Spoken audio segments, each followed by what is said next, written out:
আমি নিজের জমি কিভাবে বড় করে শুনুন। বাতুটারে কুবায়া চারিদিক দিয়ে ক্ষেত্রে স্কয়ার মাপে লইতাছি। ওই স্কয়ার মাপটা দিয়ে তো মাসে ভিডিওটা খেতে শেষ বাতুটা পর্যন্ত লাগ মারে। দেখবেন। বেয়াদব আবার মুখে মুখে তর্ক করে। আমি হেদায়েত হয়ে গেছি গা, শয়তানি ছাইরা দিছি, কিন্তু একটু ভন্ডামি হরি। এইবার খালি ক্ষেতের বাতুটা ছানিস, তোর ফুলা সুতা তোরে ক্ষেতের মধ্যে এরপর কিন্তু খাইরাছে। মজা আছে। ওই খেতের বাতুরগুলো ভালো বান্ধই এড়া বুড়া যাতে খালি না থাকে। আব্বা কি হইছে? খারো টুপিটা খুইলা লই। হারামজাদা, ওই খন্তার ফুলা আমারে হুমকি মারে। আমারে বলে খেতো মাঝে খারাপা কুতপা হইব, কুদাল লালু এ বাইতে যা।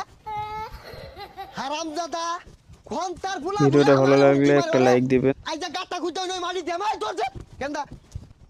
চ্যানেলটা সাবস্ক্রাইব এ করবেন। মাস্তা, খন্তার ফুলা কি খেতো গেছে? হ্যাঁ হ্যাঁ। এ গেন্দা, তুই যা কুবাইতে থাকেন বাইতে আইতাছি। হ্যাঁ আমি লালা খেতে